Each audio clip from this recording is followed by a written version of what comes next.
Hi, I am Sophia. Welcome to True Payback, where story hits different. Hit subscribe, let's dive in. The champagne glass in my hand was worth more than my sister thought I made in a month. But that was the point, wasn't it? Madison had always been exceptional at making assumptions. The party was everything Madison excelled at, calculated perfection designed to impress. Her new lakefront property overlooked Crystal Lake, the kind of address that made people pause when you said it out loud. 200 guests mingled on the expansive deck, all carefully curated to represent success, wealth, and the kind of connections that mattered in her world. I'd arrived quietly, wearing a simple black dress that cost $200. Madison had texted me 3 times beforehand, "Please dress appropriately, this is a professional event," and finally, "Try not to embarrass me." I'd replied each time with a simple thumbs-up emoji. Our parents had arrived an hour before me, immediately gravitating toward Madison's business partner, Craig Hoffman, and his wife. Dad wore his country club blazer.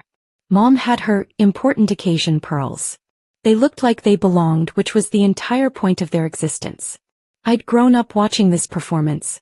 Madison was 5 years older, and from the moment she could walk, she'd been groomed for this life. Business school at Northwestern. MBA at 24. Junior partner at Lakeside Developments by 28. Now, at 33, she was on track to make senior partner, managing a portfolio that included some of the most prestigious waterfront properties in the state. And then there was me. 28, quiet, forgettable Maya. The daughter who never quite found her direction. The one who rented a modest apartment downtown, drove a 7-year-old Honda, and worked in what my family vaguely understood as some kind of consulting. They'd stopped asking questions about my career around year 3. The answers were too boring, too technical, too unlike the stories Madison brought to family dinners about closing deals and impressing clients. I'd let them stop asking. The first hour of the party passed predictably. I stayed near the edges, observing. Madison worked the crowd like a politician, moving from group to group with practiced ease.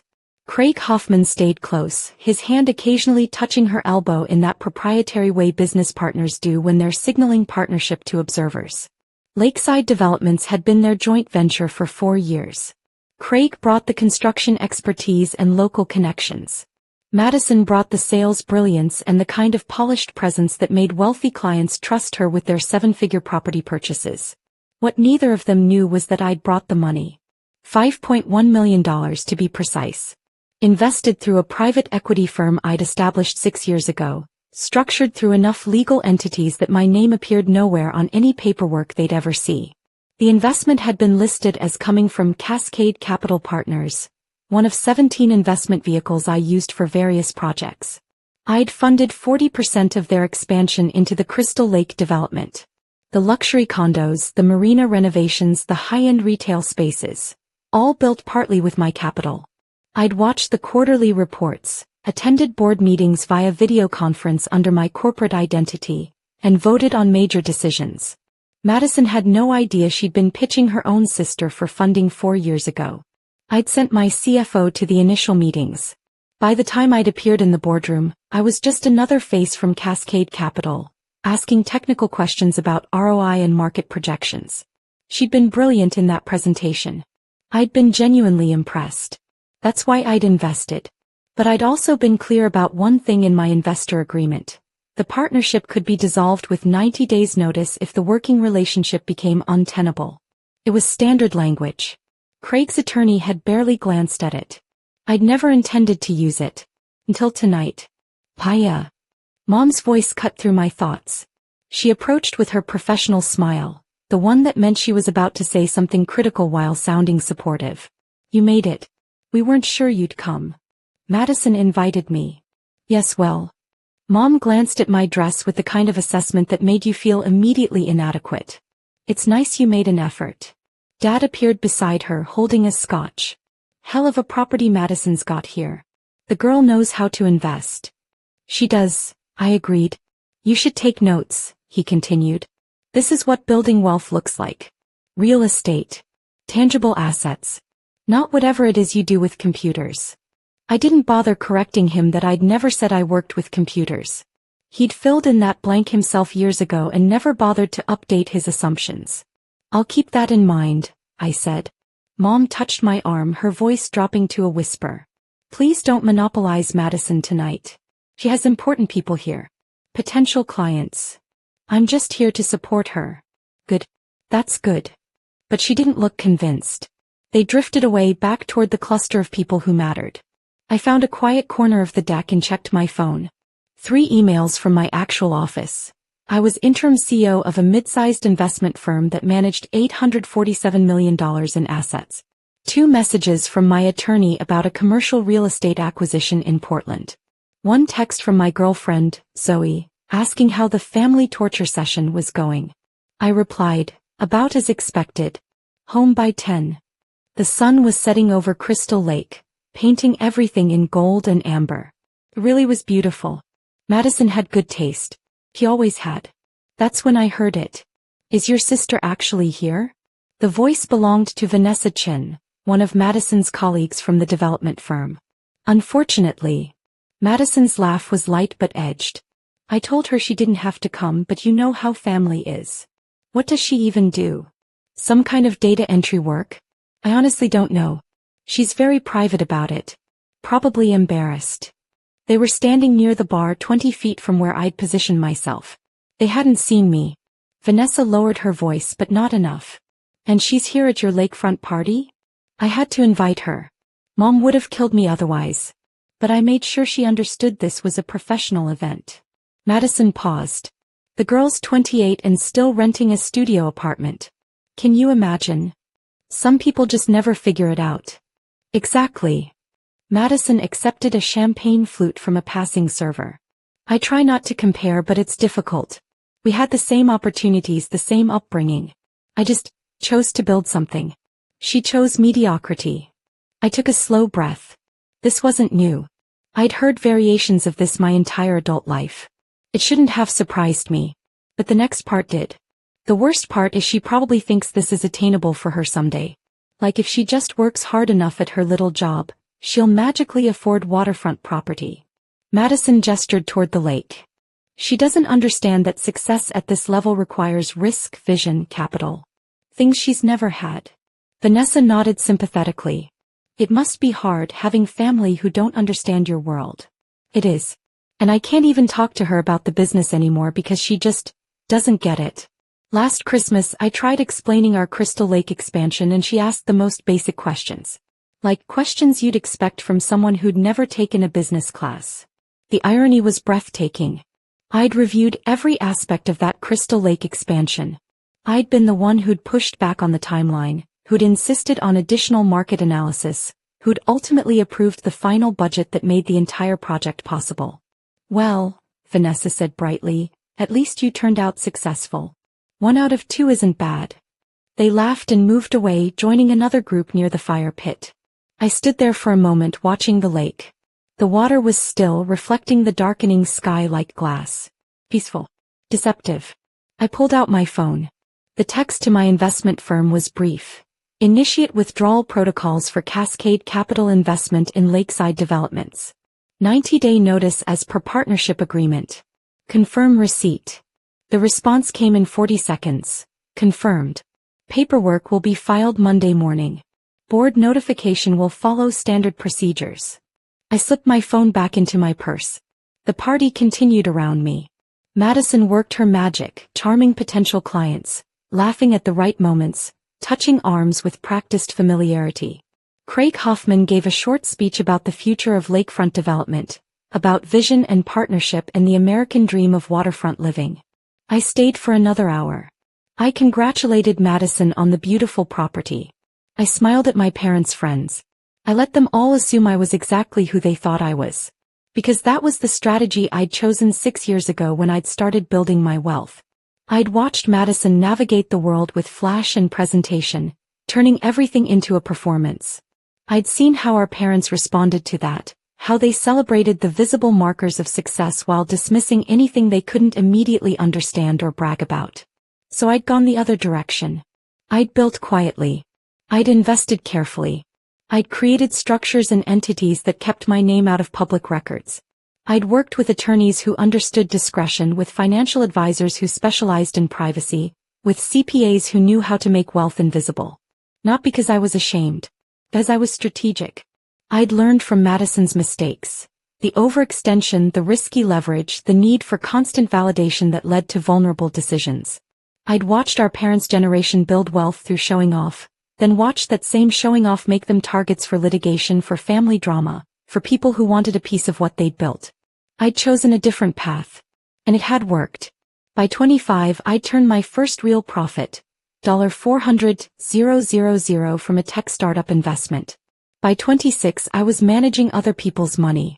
By 27, I'd founded my own firm.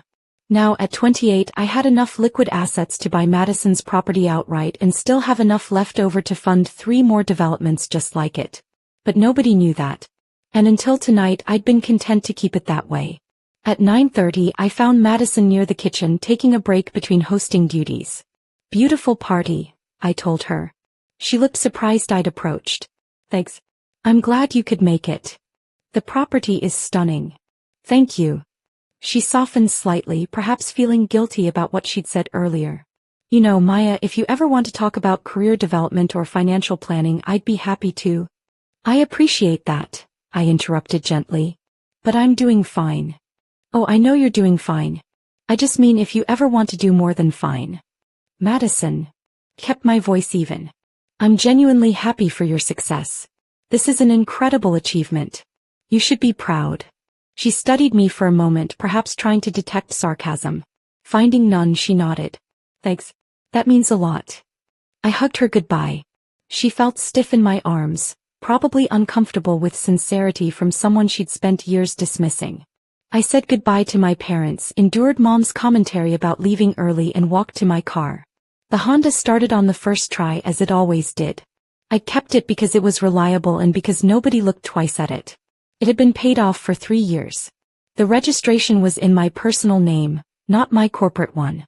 Driving home, I thought about what would happen Monday morning. The notification would go to Craig first. He was the managing partner. He'd call an emergency board meeting.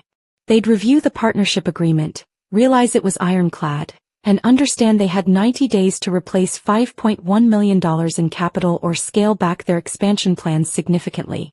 They'd scramble. They'd call other investors. They'd probably find replacement funding eventually. Lakeside Developments was a solid company with good fundamentals.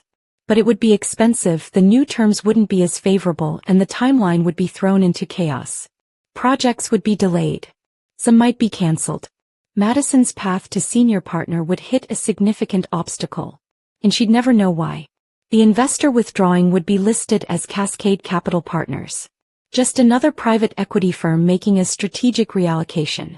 These things happened in business. No explanation required. I got home at 10:15. My apartment was small, 900 square feet, 1 bedroom, minimal furnishing. I'd signed a 2-year lease because it was convenient to my office and because the building had excellent security and privacy. The rent was $1,800 a month, which my family considered evidence of financial struggle. The apartment was also in a building I owned. I'd bought the entire complex 3 years ago as part of a mixed-use real estate investment. I paid rent to my own property management company, which paid me back as the owner. The arrangement kept my living situation private while providing legitimate tax documentation. Zoe was waiting on the couch, working on her laptop. She was an architect, genuinely successful in her own right, and one of the few people who knew the truth about my financial situation. How bad? She asked. She called me a lifelong renter who chose mediocrity. Zoe winced. Ouch. In front of her colleagues. At a party celebrating property she bought partly with my money. What did you do? I showed her the text exchange with my investment firm. Zoe read it twice. You're pulling $5 million from her company. Yep. That's going to cause significant problems for them. Yep. She looked at me carefully. Are you sure? I sat down beside her. I spent 6 years building something real. I did it quietly because I wanted to avoid exactly the kind of drama my family specializes in. I funded Madison's success because she's brilliant and I believed in her vision. And tonight she told a room full of people that I'm a failure who doesn't understand what success looks like. She doesn't know who she was talking about.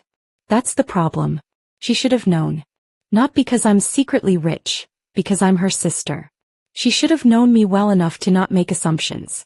She should have cared enough to ask real questions instead of filling in blanks with convenient narratives.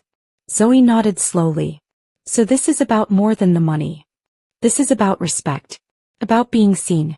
About the fact that she spent a decade dismissing me because I didn't perform success the way she expected. And now she'll lose a major investor and never know why. Now she'll understand that assumptions have consequences. We sat in silence for a moment. For what it's worth, Zoe said quietly, I'm proud of what you've built. The real version, not the performance. I know. And I'm sorry your family can't see it. Me too. Monday morning arrived with rain. I was in my office by 7, reviewing quarterly reports from my portfolio companies. My assistant James brought coffee and the morning briefing. The Lakeside Developments withdrawal is filed, he confirmed. Legal sent the notification at 9 a.m.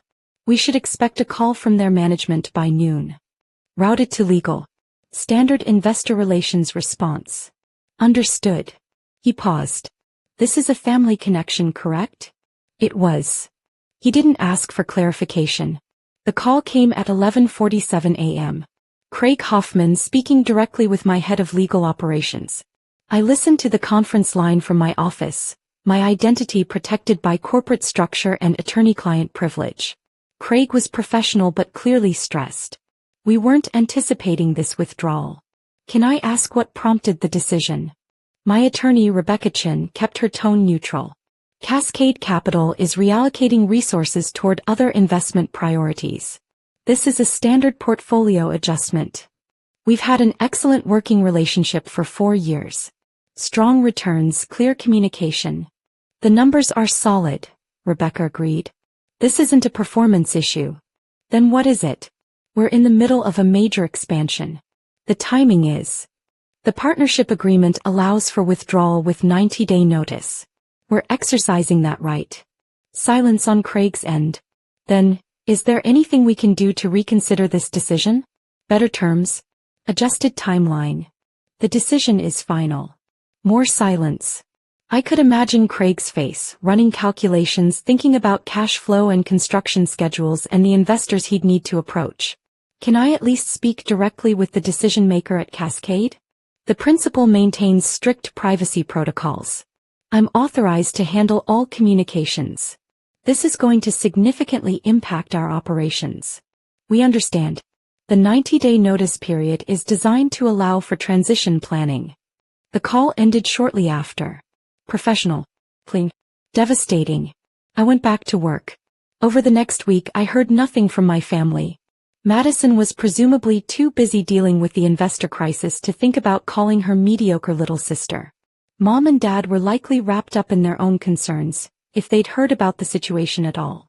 I attended to my actual responsibilities, approving a $3.2 million investment in a renewable energy startup, reviewing proposals for a commercial property acquisition in Seattle, conducting interviews for a new portfolio manager position. The second call came on day 9. This time it was Madison. My personal cell phone rang at 8:30 p.m. I was home working on my laptop while Zoe cooked dinner. Hey, Madison's voice sounded tired. Do you have a minute? Sure. I needed to talk to someone outside the business world. Someone who wouldn't judge. The irony was exquisite. What's going on? I asked. One of our major investors is pulling out. It's this whole nightmare situation and Craig and I have been scrambling to find replacement funding, and it's a lot. I'm sorry. That sounds stressful. It is. And the worst part is we don't even know why they're leaving. They won't tell us. Just some corporate bullshit about reallocating resources. Like we didn't deliver everything we promised. Maybe it really is just business. Maybe. She sighed. I don't know. I guess I'm calling because I wanted to talk to someone who isn't constantly asking me about investor relations and backup plans and, God, I sound like an asshole, don't I? Complaining about business problems to you. It's fine. No, it's not. You've probably got your own stuff going on. I haven't even asked how you're doing. I'm doing well. Good. That's good. Another pause. Listen, about the party last week, I hope I didn't seem too wrapped up in the hosting thing. I barely got to talk to you. You were busy. I understood. Still, You're my sister. I should make more time. I closed my laptop. Madison, can I ask you something? Of course. What do you think I do for work? The question clearly caught her off guard. What? I mean, you said something about consulting, right? When was the last time you asked me about it? Silence. I'm not trying to make you feel bad, I continued. I'm genuinely asking. When was the last time you asked me a real question about my career? I don't know. College maybe? You always seemed private about it. I was private because nobody seemed interested. You all filled in your own narratives about my life, and after a while, it was easier to just let you believe what you wanted to believe. Maya, what are you talking about? You called me a mediocre lifelong renter at your party. In front of your colleagues. Her sharp intake of breath told me she hadn't realized I'd overheard. You said I chose mediocrity. That I don't understand success at your level. That I ask basic questions because I've never taken a business class. Maya, I didn't mean. You did mean it. That's what you believe about me. It's what you've all believed for years. I'm sorry. God, I'm so sorry. I shouldn't have said those things. You're apologizing because I heard you, not because you said them. That's not fair. Isn't it? Kept my voice even. Madison, you've spent a decade assuming I'm a failure because I don't perform success the way you do. You've never asked real questions. You've never bothered to look deeper. You just decided I was the disappointing sister and moved on. I don't think you're disappointing. Yes, you do. And so do Mom and Dad. I'm the cautionary tale you all reference when you want to feel better about your own choices. That's not true. Then tell me 3 things about my actual career. Not what you assume, what you actually know. Silence. You can't, I said quietly. Because you've never cared enough to ask. Maya, please. I'm sorry. I really am. Let me make it up to you. We could have lunch and you could tell me about. I don't need you to make it up to me. I need you to understand that your assumptions have consequences. What does that mean? It means some people choose to build their success privately. Some people don't need recognition or performance or constant validation. Some people are perfectly happy being underestimated. I don't understand. I know. That's the problem. I ended the call. Zoe appeared in the doorway. That sounded intense. She apologized. How did it feel? Empty. She's sorry I heard her, not sorry she said it. And she still has no idea who she's actually talking to. Are you going to tell her? I thought about it. No. Why not? Because the lesson isn't your sister is actually rich. The lesson is, you made assumptions about someone you claimed to love and those assumptions were wrong. If I tell her the truth now, she'll just feel embarrassed. She won't actually learn anything. So she just thinks Cascade Capital randomly pulled funding at the worst possible time? Business happens. Investors withdraw. She'll deal with it, find new funding and move forward. But maybe, she'll remember this feeling the next time she's tempted to make assumptions about someone's worth based on appearances. Zoe sat beside me. You're more forgiving than I would be. I'm not forgiving her. I'm letting her experience consequences. There's a difference. The 90 days passed quietly. Lakeside Developments found replacement funding, though the terms were less favorable and 2 projects had to be delayed. Madison made junior-senior partner but was passed over for the full promotion she'd been expecting. My parents called once during that period inviting me to Sunday brunch. I declined. Mom asked if everything was okay. I said I was busy with work. What work? Dad asked in the background. I smiled. Just work. They didn't push. On day 91 the capital withdrawal was complete. Cascade Capital's investment in Lakeside Developments was officially dissolved. I reallocated the $5.1 million toward a new project. A sustainable housing development in Portland that aligned better with my values anyway. Madison called again that night. The investor thing is finally resolved, she said. We found new funding. It was rough but we made it work. That's great. I'm glad it worked out. Yeah. It made me think about a lot of things. About priorities and what actually matters. Oh. I've been so focused on building the business, on making senior partner, on proving something to everyone. And I realized I don't even know what I'm proving anymore. That sounds like good introspection. I guess what I'm saying is I want to do better. With you. With actually knowing who you are instead of assuming. I appreciate that. So maybe we could have that lunch? And you could tell me about your actual life, not the version I made up in my head. I considered it. Okay. Really? Really? But Madison. Yeah. I'm not looking for you to be impressed. I'm looking for you to be interested. There's a difference. I understand. And Maya? Yeah. For what it's worth, I do love you. Even when I'm being a terrible sister. I know. We set a date for lunch the following Tuesday. I didn't know if she'd actually show up with genuine curiosity or if this was just another performance. But I'd given her a chance to do better. What she did with that chance was up to her. As for me, I went back to building. Quietly. Strategically. On my own terms. Because the best revenge isn't making someone acknowledge your success. It's succeeding so thoroughly that their acknowledgement becomes irrelevant. And that's exactly what I'd done.